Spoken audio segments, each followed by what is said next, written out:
last year, and I was ahead 9% on election night before possibly having my election stolen. That's kind of happened a lot. So it is a district that even the city council district is a little different than the state assembly district last year, but it has about half of the same area, so it is a very winnable seat.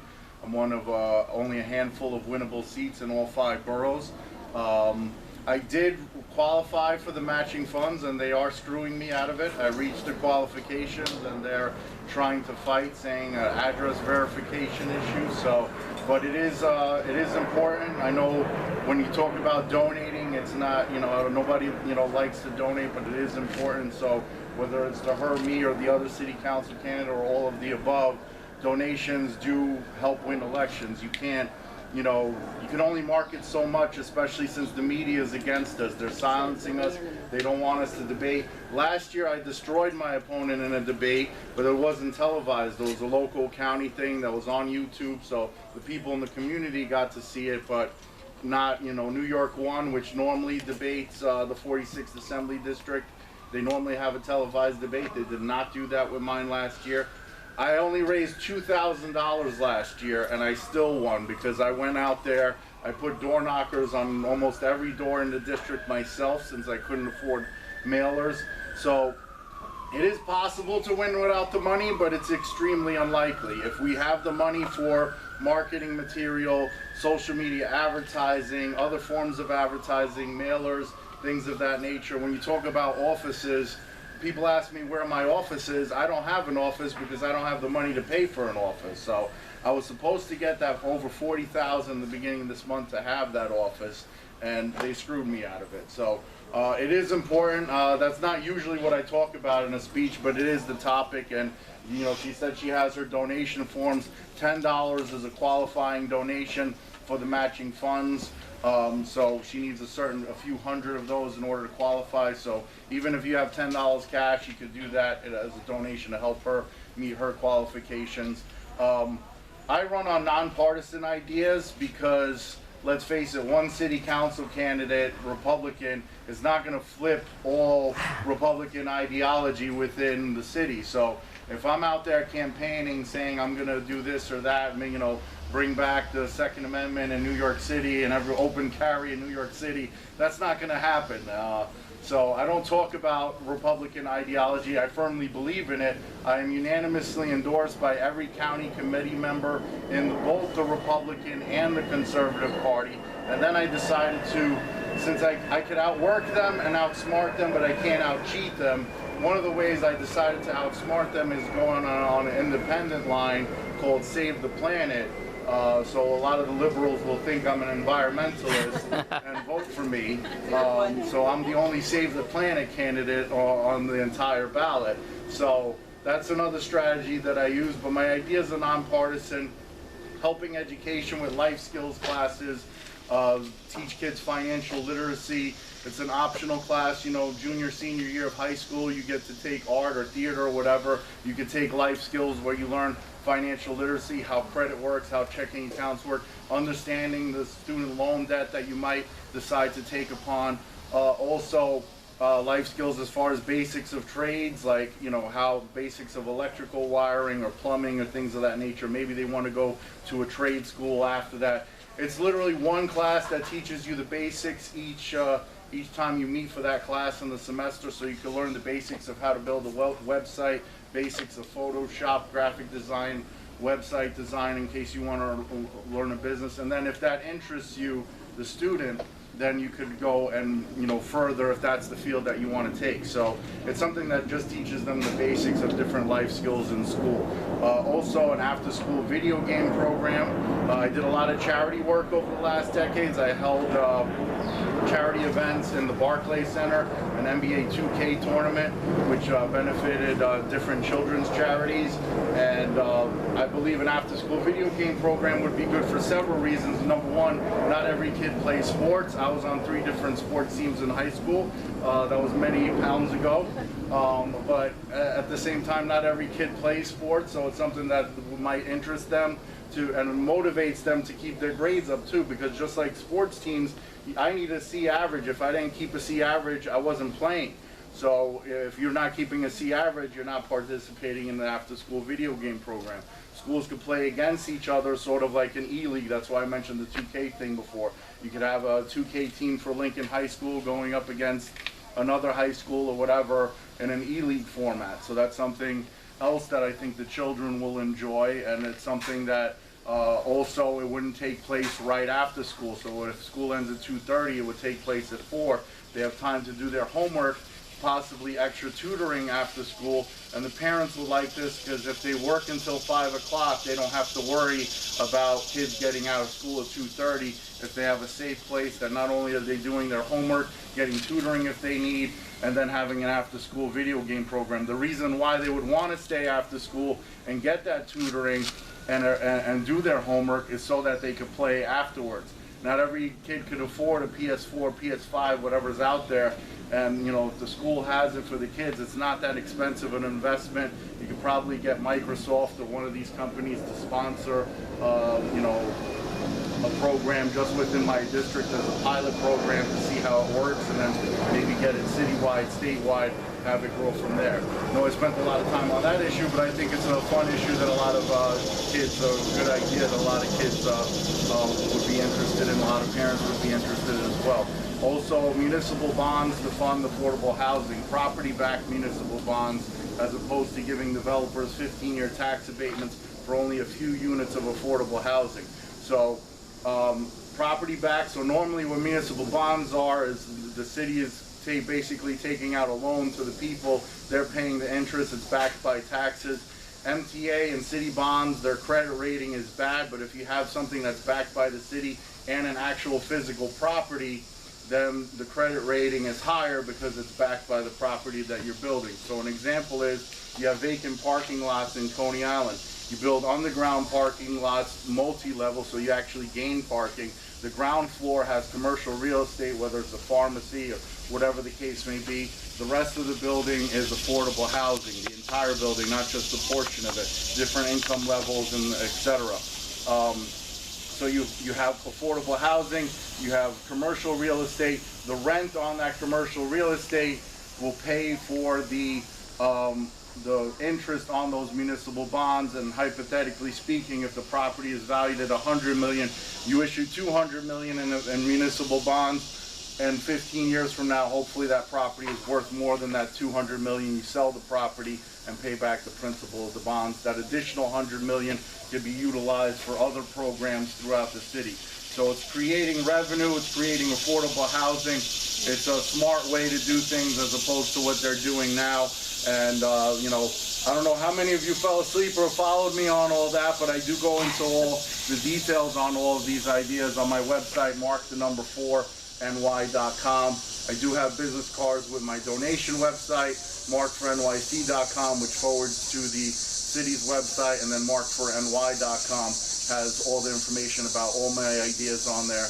One more idea I wanted to talk about was helping the homeless with job training and rehabilitation programs. Instead of just putting them in a homeless shelter and then forgetting about them, we also have vacant land in Brothers Island, which is not being utilized. 2 small islands in between the Queens and Bronx that can be utilized for rehabilitation and temporary shelters for the homeless. And you know, so that's something. Every time there's a homeless shelter built in the neighborhood doesn't want it for obvious reasons. This is an area that could be developed and utilized into rehabilitation and job training. I have a lot more ideas, but I don't want to take up all the time. If you want to speak to me afterwards, I have my business cards on me. If you have any questions for me, that will be great. I am not afraid to speak out about issues, the vaccine mandates, or I call it, I say the V word, and I explain that I call it the hokey pokey because you put your right arm out, you take the hokey pokey and it turns your DNA around, and that's what it's all about. Okay, so I've been out there speaking at these and they want to call people anti-vax. They could call me whatever the hell they want. I could care less because the media isn't going to like me no matter what. You're not winning votes by just the media, because the people that are going to vote for us know that the media is full of crap anyway. That's number one. And you're not going to win votes just from the television. You will win votes by meeting people in person, direct mailers, meeting, you know, they want to hear from us and what we have to say, not what the TV has to say, because a lot of people know that the TV is full of crap, like I said. So I'm out there. Any of you want to help, volunteer. I'm also going to the businesses in my district, putting my campaign sign as well as the Do Not Discriminate sign that you see at Rocco's Pastry for any of those businesses that want to participate. And I'll take a photo and advertise it on my social media, as well as the entire network of people that I met that are an anti-mandate movement to go and support those businesses that are standing up against the tyranny. So thank you all for your time. I appreciate all of you being here. I'll be around if you want to ask any questions. Thank you so much, Mark. No problem. I have one more person here. Thank you. Constantin, Jean-Pierre.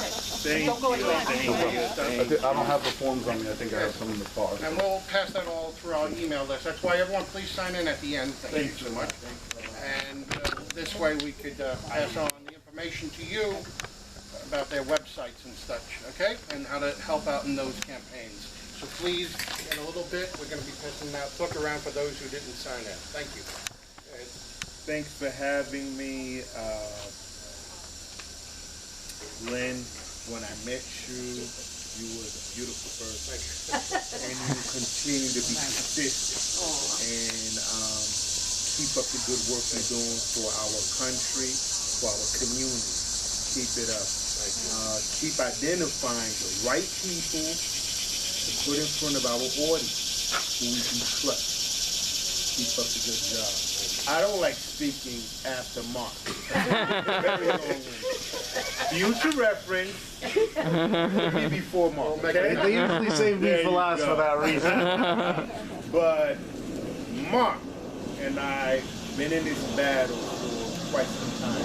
I ran for congressman against Yvette Clark. I was cheated too.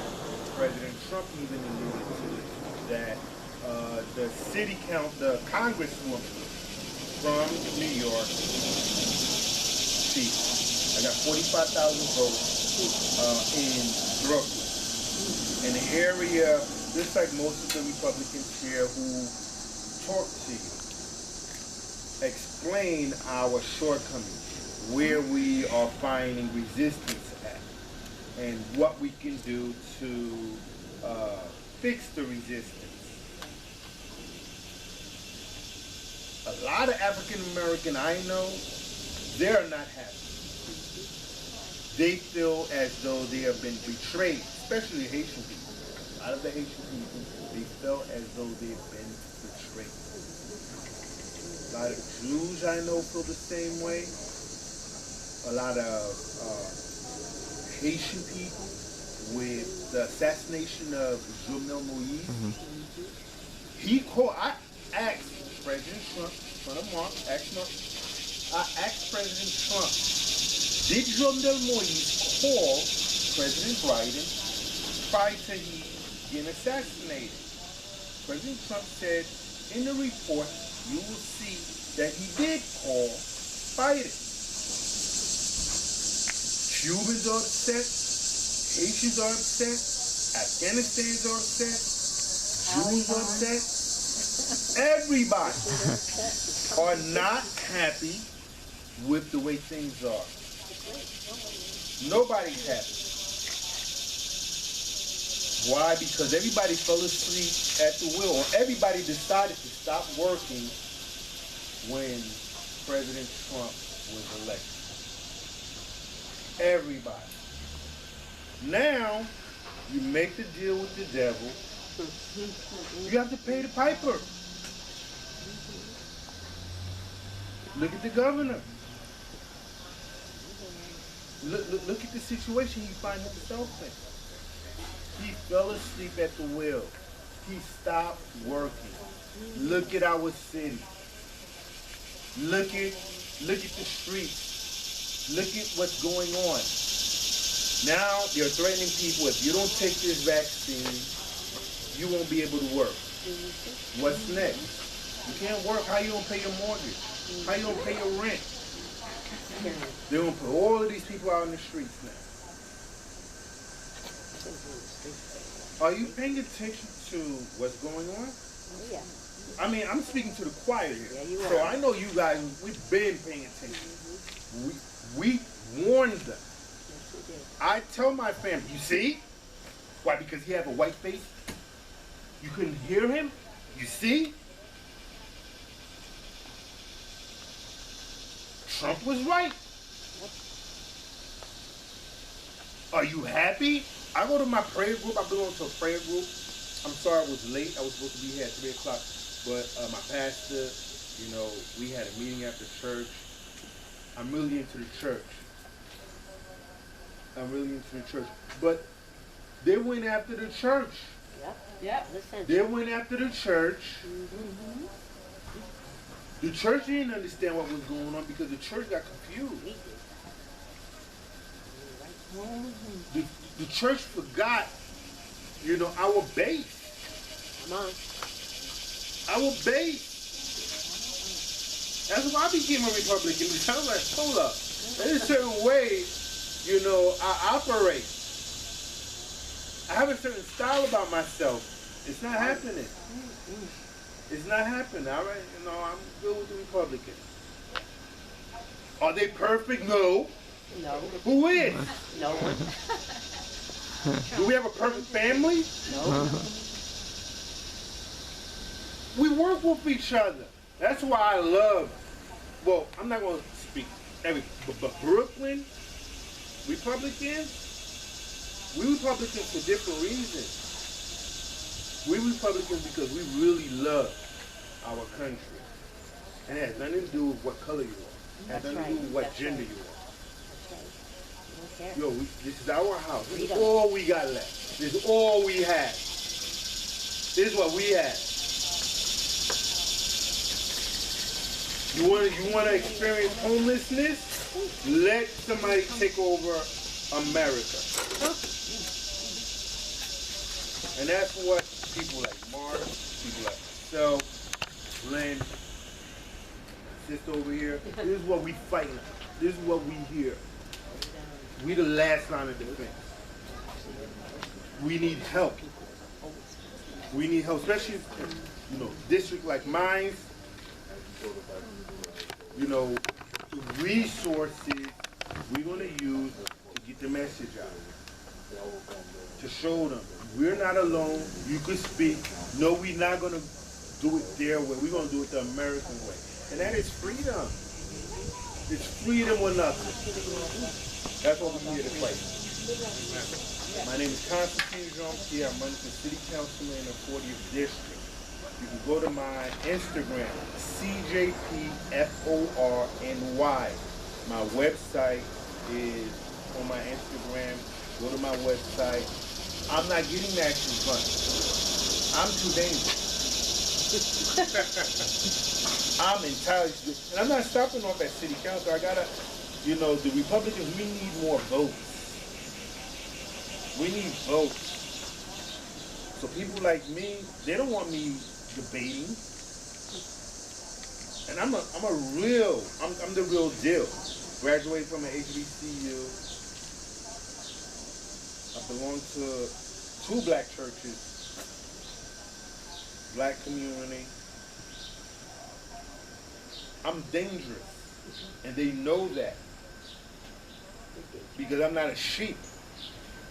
They're not going to tell me Mark is a bad guy. They're not going to tell me that. Until you take a hike. They're not going to tell me Curtis Sprewell is a bad guy. I know that. I know people. I know people. That's one thing God blessed me with. I could feel the fake and I could feel the real. These are the real people here. Thank you for your opportunity. Thank you for your time.